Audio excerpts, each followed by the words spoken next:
Hi everyone, in this tutorial we are going to learn the basics of rigid body dynamics inside Houdini. If you come from Cinema 4D, it will be really easy to understand the process. You can do powerful and complex destruction system with rigid body dynamics, and I hope this video will help you to get started with only a few clicks in the shelf tool. So let's begin!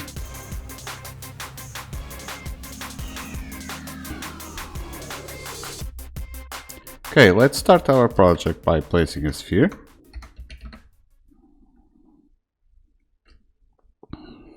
And let's dive in.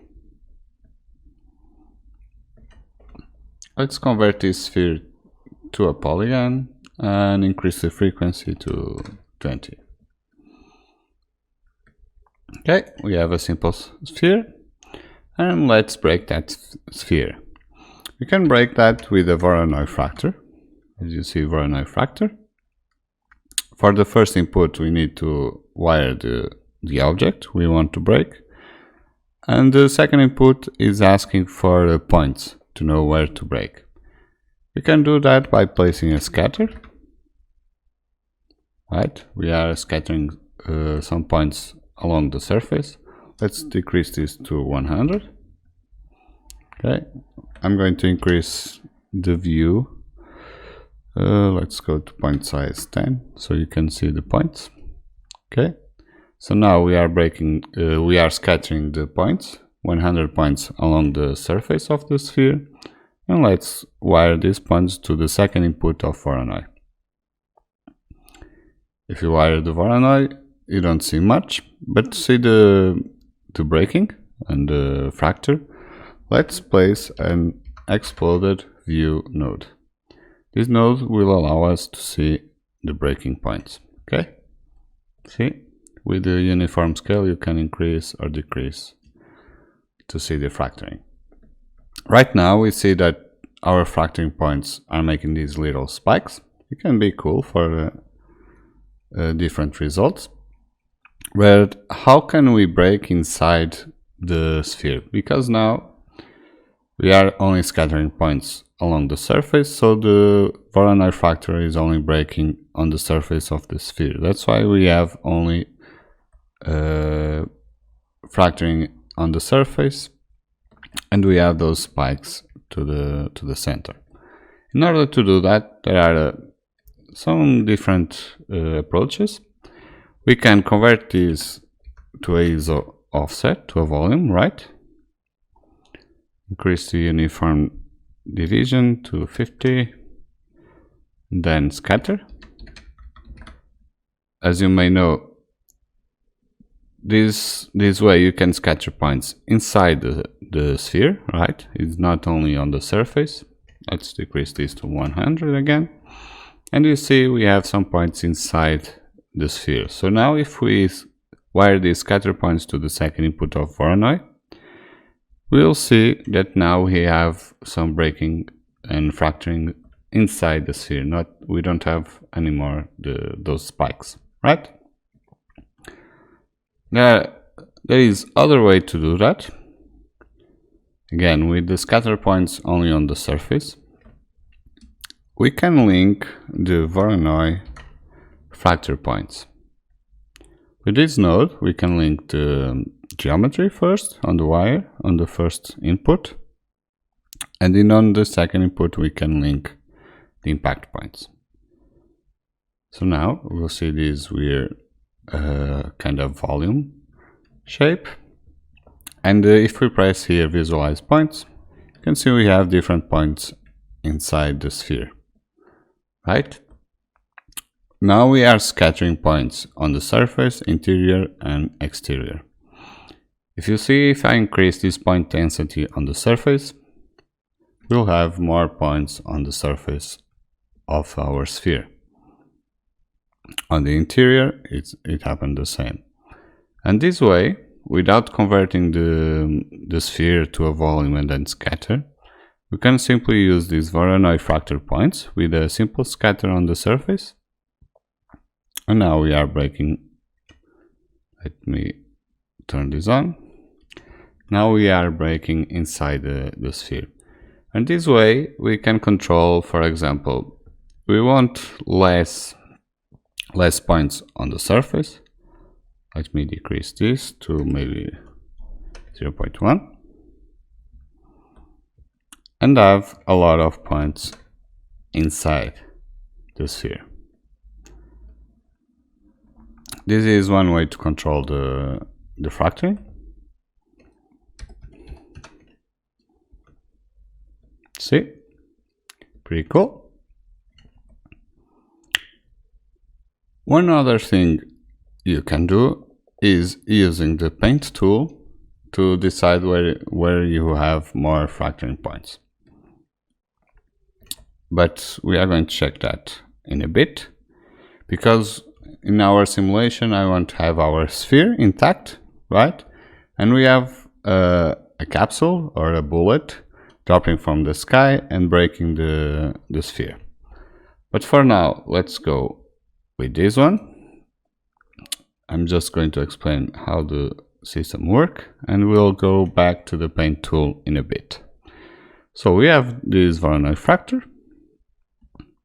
Let's place a null. I just like to place nulls to have like breakpoints to know the position. So let's call it sphere fracture. So we know this null is the fracturing point. Okay. So right now let's just do one thing. Let's push this up a bit. Okay, I don't like to control the things here. I want to place a transform.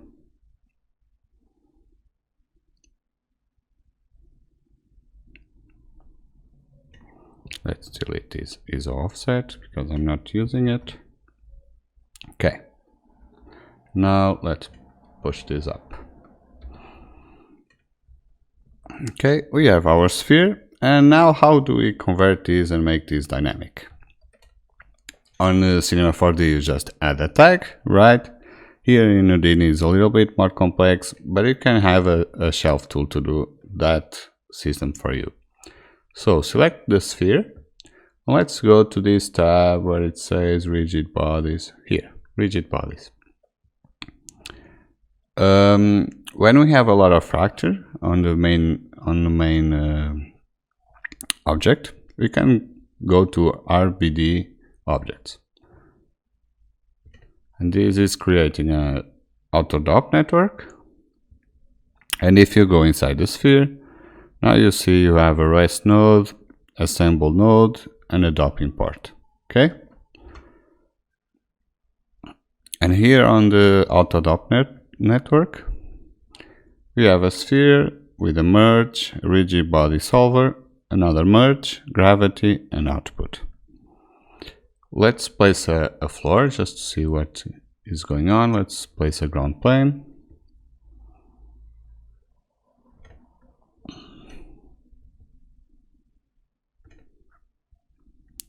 Why is my Houdini not working? Okay, sorry about that.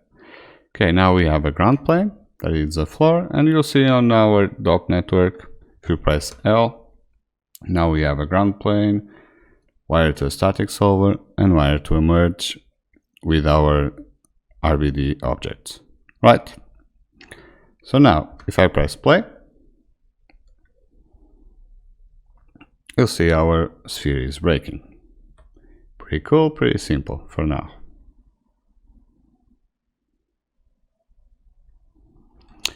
One thing you can do is add constraints to our fracturing points, to our sphere, and make them glue to each other. So some parts will need more force to break. In order to do that, let me go back, delete this and these three last nodes, and go back to our node. Okay. With our sphere, go back to rigid body shelf, and instead of clicking on RBD objects, we are going to click on RBD glued objects. You'll see it's almost the same. Let's place a ground plane. Okay, so we are back to where we were. Our sphere ground plane, Autotop Network. Okay, so let's go back to the sphere. And now you see that we have the same 3 nodes with rest, assemble, and dop import. And we have 3 more nodes, or 4 if you count with the null, that will control the factoring and the constraints. You see, those are the constraints that will allow us to glue the factoring. Let's go back to the dop network, and now you see we have the same system, right? With the ground plane, our RBD object, and now we have a glue constraint.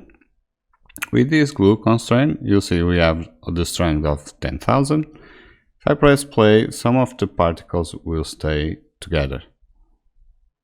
See? Let me just increase this factoring point. Let's see.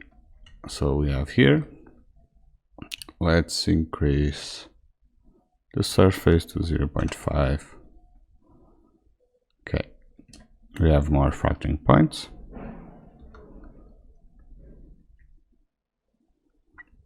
Okay. So now we have more factoring points, so we have more constraints. If I go back here, and you'll see we have even more constraints. So the glue strength will be easier to understand.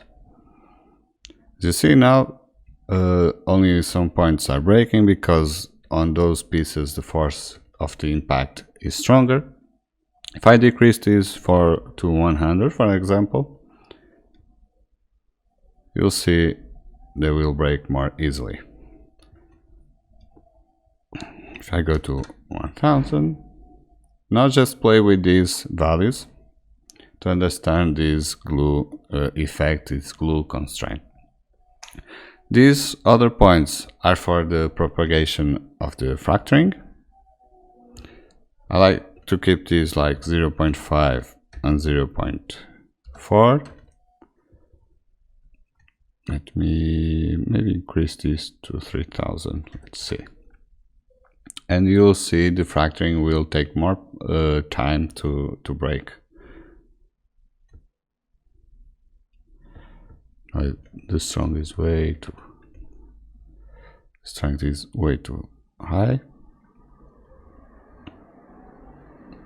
You see, it's breaking, right? But it's not breaking all the way. So it's taking some time to break the other stuff. See?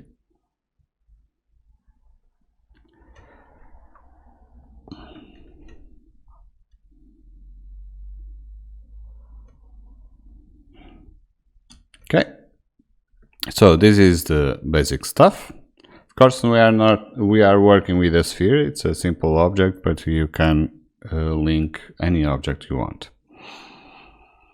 So we have the very basic, but we want a different approach. We want to have our sphere in the ground. So in this transform, let's place the sphere on the ground. So let's copy the uniform scale and place here on translate on Y, paste relative reference. I can't say that word. So now we have our sphere on the ground. If we increase the scale of our sphere, it will always stay on the ground. Okay, let's go back to 2.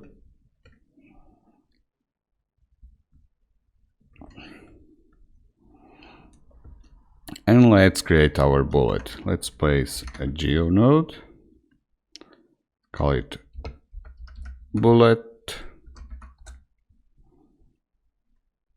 and let's place a tube, for example.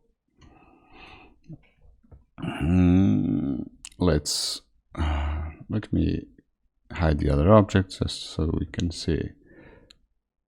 Maybe, but I need to see the sphere. Sorry about that. I need to see the scale.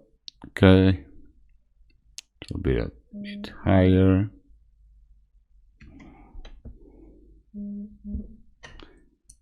Sorry, my cell phone is ringing. Let me turn off. Okay, so now we have our tube. Maybe the height is cool.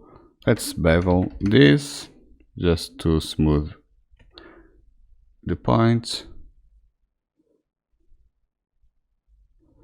Let me convert this to polygon. Okay.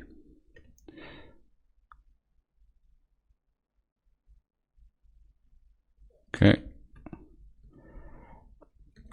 And let's transform. Let's put the bullet above, like more than 410. Okay. And let's place a null. Let's call it a bullet. Okay, so we have our bullet prepared, and let's convert this to a dynamic object too. Let's go to bullet and click on RBD objects.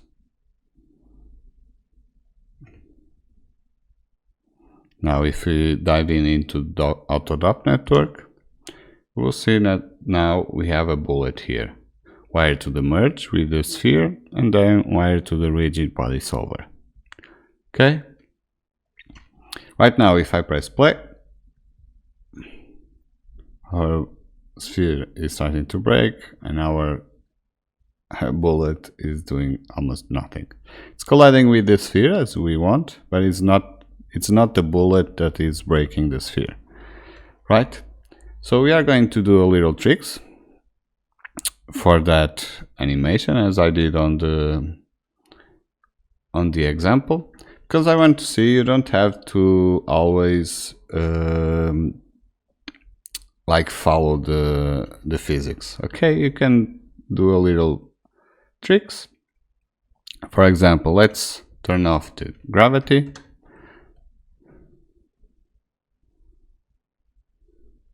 Okay, now of course the bullet is not falling, so let's go to the bullet here on the RBD packed object and let's add a velocity -20 on the Y. So we are adding -20 on the Y velocity to the bullet, so it will fall. Let's see. But it has lower strength to break the sphere, so let's see. Let me see if we decrease the strength to 100, if we can break the ball. Okay, starting to doing something. Let's go back to the bullet. Let's play with the physical. Let's increase the density to 10,000 maybe. And the sphere, let's reduce the density to 100. Now I'm just playing with the values to get what I want. See? But now, as you see, as we don't have gravity, right? We turn off the gravity. So some of the particles or the fracturing are going above and never fall down because we don't have gravity. See? This little part is going up forever because we are working on space now. We don't have gravity. One thing I did is turning on the gravity after the impact. For example, when it breaks, maybe here on 1 second on 30 frames, I'm starting to turn on the gravity. So let's add a keyframe on gravity here, alt click, remember. Then on frame 60, let's place -10 close to the gravity force. Okay, if we press play, we will have the same result. The gravity will stay 0 forever because even we have the keyframes, okay, but if you see on default operation we have set initial. So if on the first frame we have 0 on gravity, it will stay 0 forever. So in order to fix that, let's change the set initials to set always. This way it will check the force of the gravity each frame. So you see, we don't have gravity, and now we are adding some gravity. See, now our pieces are falling.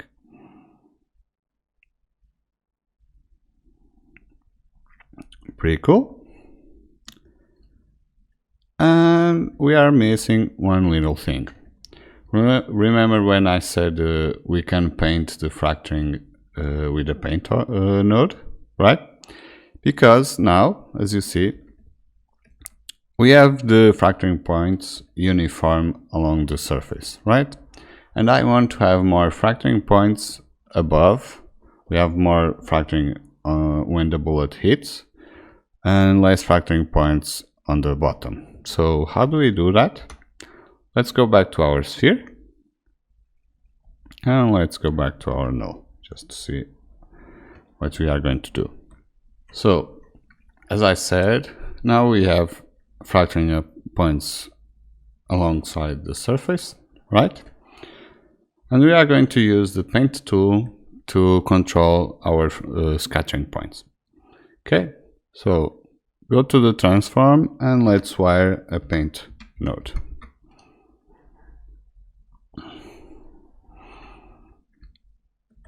As you know, with this paint tool, we can paint our sphere, right? Our object.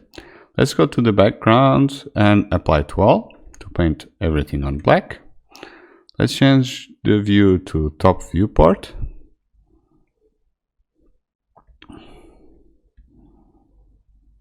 Okay. And let's paint with our foreground. Let's paint in the middle. To increase our brush size, just press Shift and click and drag. Okay.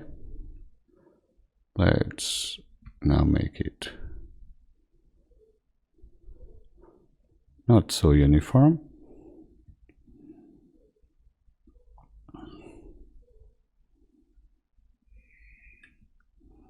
Okay, let's go back to our perspective view. I can see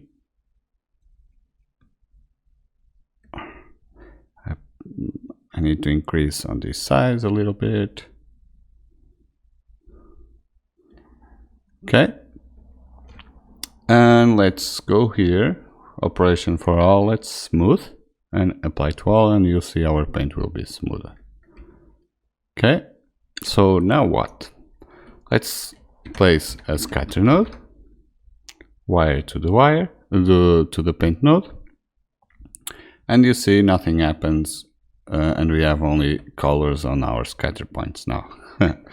But if we check this density attribute, and instead of using density, let's use the color. Now you see that we are scattering our points only on the white points, right? It's scattering depending the color on the sphere. If it is black, it's not scattering any points. Okay, let's decrease this to 50, maybe 100. Okay. Now if we wire these scatter points to the Voronoi, you'll see what we are going to make. See? Now we have more scatter points on the top and less above. Right? But if we don't use the Voronoi fracture points, we are getting those spikes to the middle, remember? So let's try and wire these here. Let's see what we are going to get. Okay. I quite don't like this one. Let me see one thing.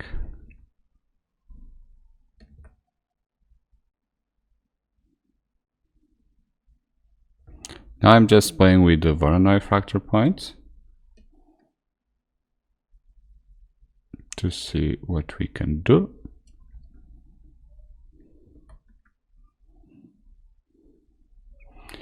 But this way I'm not getting a lot of points. Okay, I'm getting these spikes over here. I quite don't like that. Let's see one way to control this. Go back to our... because we have those blue dots. Those are the exterior, remember? If I decrease this to 0.2, you see we have lower or less blue points, so our exploded view will be less. It's getting there, but I want more scattering points on the top, so let's increase this to 50.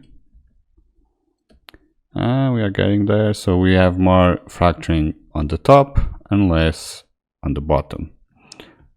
Maybe I'm going to increase just a little bit the surface to 1. Let's see. Cool. And on the interior, let's increase to 0.5. Okay, we are getting there. So now let's turn on the doping part. Let's go up and let's see our animation. Okay, almost there, but we have a problem with the glue strength. I think that's the problem, because now we have a lot of fracturing, so it's not breaking that easily. Let's see.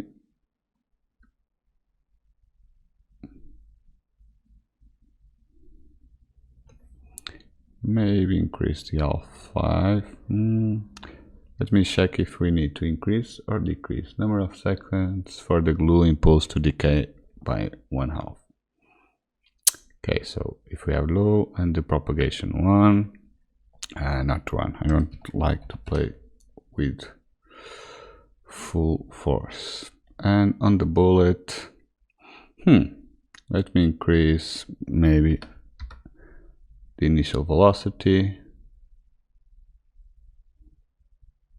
density. Let's decrease the density of our sphere. Okay, let's see if we can break this easily. Cool.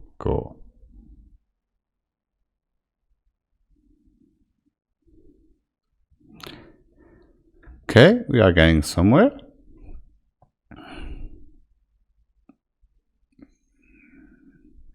Maybe we have too much fracturing, but maybe that's cool.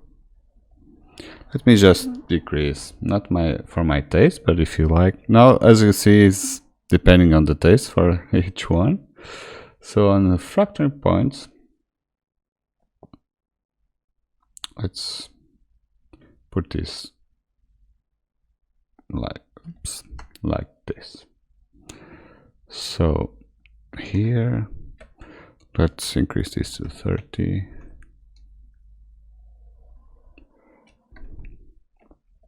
Yeah, let's go back to 20. On the surface, let's decrease this 0.75. I was talking in Portuguese. And 0.3.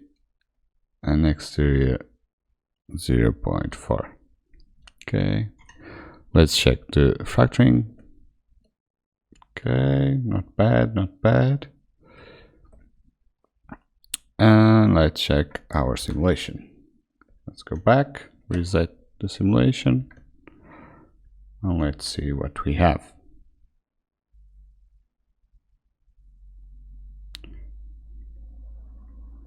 Maybe now we can increase the strength of our glue. Now, as you see, it's always going back and forth, checking parameters and making it in your taste. Still not getting much of the glue, they are breaking a lot. So let's go back here and make it like 500 maybe.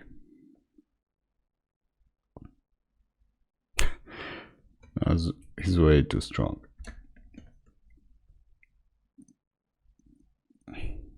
Cool. This is more like it. Pretty cool. Now, what we can do to make it more interesting. There are a bunch of ways to do this.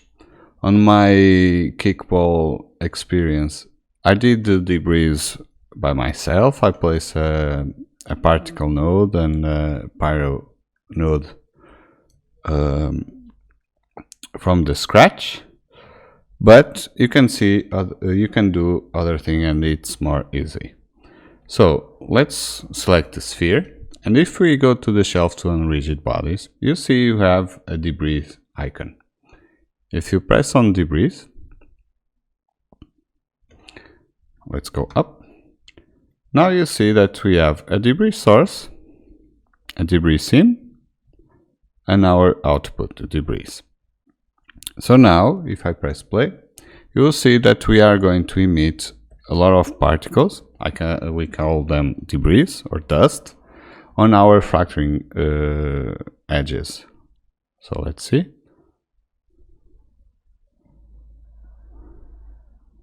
See, our fracturing is emitting particles now, but we have a few problems. First, I have the point size way too big. Let's go back to 3. So we have a little dust only. And we see our particles are not colliding with the floor. Okay, because if we go into the Autotop network on our debris, you see that we don't have any collider here. So let's go to our Autotop network. Let's copy this, the ground plane, the merge, static solver, and the other merge. Control C or Command C. Go to our debris scene and place our node. Okay, and let's wire the pop solver to our merge and turn on the merge. Be careful. We have to be sure that on our final merge we have the static solver above the pop solver. I think we have problems when they have the wrong order, okay, because they have to check the collision, the static solver, and then solve, and then go to the pop solver. Okay, so now if I press play,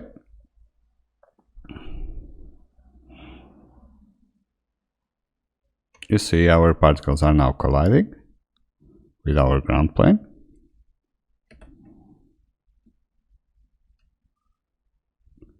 And we have a little debris with our fracturing points. Okay, so now what you can do with this debris? One thing you can see is that we don't have a gravity node anymore, because we have this pop force that is doing the gravity. So for example, if you want to turn off the gravity, just play with this force. Okay, this last pop force is the gravity, and then this is a normal pop network. Okay, with the pop solver. You have the pop source. You can control the emission as many as you want. Control when you want to emit. We have the pop stream, the pop replicate. You can control how many particles we are going to sub-emit with the first particles, right? If we increase this to 300, we have more particles as a debris, see? And for example, other thing I don't like, let me just cache this a little bit. I'm going to hide the other objects. You'll see that our particles are bouncing way too much on the floor, see? I don't quite like that. So one thing you can do is go to the pop objects. On physical you can control the bounce, so let's dial this down to 0.2. You'll see that our debris now are not bouncing that much.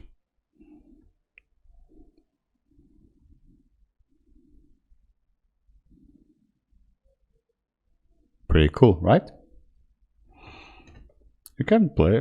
This is giving me an idea for another project. We can make fracturing and then only use debris for a nice sand simulation. Pretty cool. Let's go back to our tutorial. Sorry about that. So now we have our fracturing, our debris, and we are missing some smoke, right? So in order to do that, let's add some pyro effects. Okay, Let's select the debris source. Be careful, you need to select the debris source and not the debris, because we want only to use the diffracting edge to emit the smoke, not the debris, because we are going to get or to have a lot of debris. So let's use the debris source. And now you can use flames, explosion. I like to work only with the smoke because I don't want the pyro simulation to get a lot of attention from the views. Okay, so I like only to work with the smoke. So let's select debris source and click below is smoke. And as you see, now we have our debris source that is using our debris sim and our debris output, and the same node is using our pyrosim, and we have the output. Okay, I like to organize these things like this so we know which node is working on what. Okay, if we go inside our debris source, the first part is for our debris simulation with our popnet, and then we have the pyro simulation. Okay, we are creating the density and noise and everything else for the pyrosim to work. If we go back to our pyrosim, now you see we have a source, a resize container, our pyro solver, a merge, and a gravity. As you may know, we need to do one thing as we did on debris. Remember, we had this ground plane, merge, and static solver. We have already that merge inside our pyrosim, so let's place here and wire this in on the merge, and remember, move the static solver to the first input. Okay, now if I press play, you'll see we'll have a little smoke. Let's wait a bit. See? So we need to control that size container. I'm still studying how this resize container works. I'm not quite happy or understanding full this node. So one thing I like to do is first on max bounds I want to turn off the clamp to maximum. Let's see one thing on our pyro. I'm just going to increase this. I don't think this is doing anything, but okay, but this way I can see the size I need. Okay, so if I go one frame above, I can see the resize fluid dynamic, the gas resize fluid dynamic node. See that little box? So we can increase this here, I think. Let's sorry, this is 5 to 5, 5, 10, and 5. See, we increased that little box. I still need a little more, so 10. The 2 is fine on the lower, 10, 10, 20, 10. Okay, I think that's better. So now we have the sphere inside the gas resize container. Okay, one thing I like to do on our pyrosim is that go to pyro solver. Here on the shape, I like to change the dissipation. Now it's only 7% dissipation. I like to increase to 25, add a little more disturbance, a little more turbulence, and I'm going to cache this a little bit and be back in a bit. Okay, I have prepared a flip book just to show you our simple animation with this simple system. So here we have our braking sphere, our debris system, and a small pyro simulation for the dust. Pretty cool, right? One thing I want to show you before we finish this video is that you can paint our sphere, give different materials to the inside and outside. Let me just play this a little bit. Okay, so for example, like on my study, I had a golden material for the inside of the sphere and the other one for the outside surface. So in one way to do that is place a material node, and here you have a group and a material. You can select, for example, the inside here on group and link a material you have.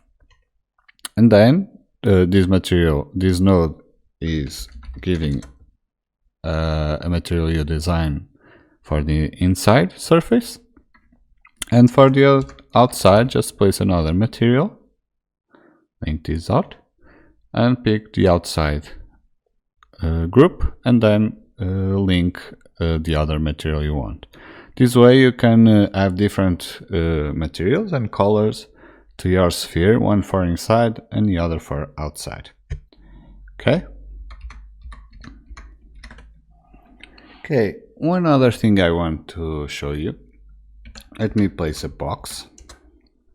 I'm going to show you how we can scatter and break other objects with different patterns.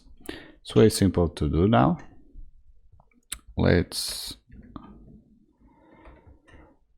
make it like 10 by 10 by 0.1. So we have like a window, really thin window,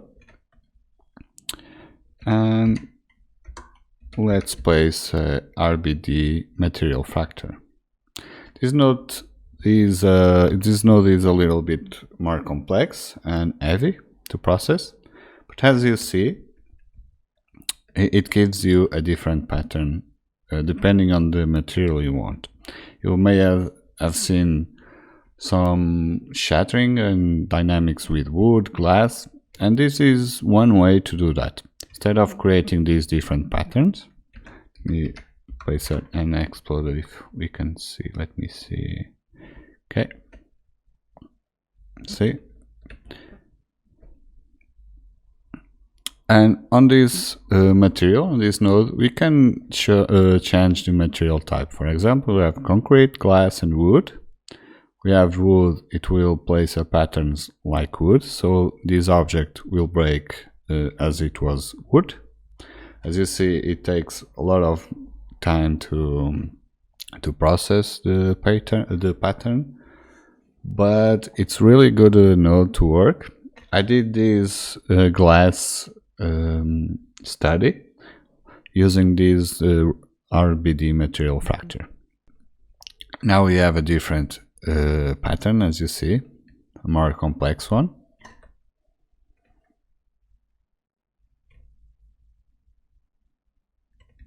As you see, this looks like wood when it's going to break. Pretty cool. And for the last one, I want to show you the glass example, because I think this is really amazing one. Let's wait a bit for this to process. And voila. Pretty cool. You can add points, so you can control this impact point. For example, now we have one scatter point. If you increase this to 3, we have 3 points here. See? Let's go back to 1. And you can play a lot with this stuff. I'm just showing you that there is this node that will save your life when you want to break glass or anything or wood like this. And you see here on the last input for this RBD material is the impact points. As I said, you can link, for example, let's place an add. Let's add 1 point, sorry, on 0, 0, 0. Here we have this point, right? And if we link this to the final, the fourth input of RBD material, and go here, let me try to remember, link the input points, turn off the scatter. Okay, now we are controlling where we want to break the glass. So if I change this point, you see our scatter points or our glass scatter will depend on the add. Is something wrong? What is going on? Okay, sorry about that. So now we have full control of these points, and if we add more points, for example, let's add another one.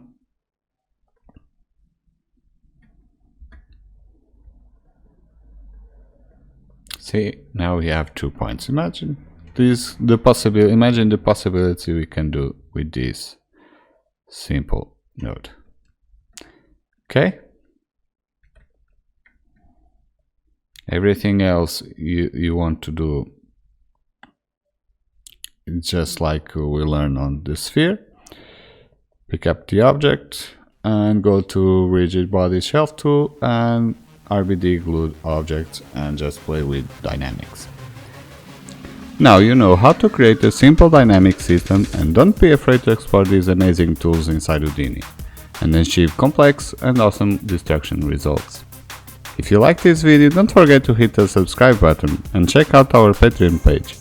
With your support, we'll be able to keep doing these tutorials for the community. Big thanks to our patrons for the amazing feedback and support. Hope you enjoyed this tutorial and see you on the next one.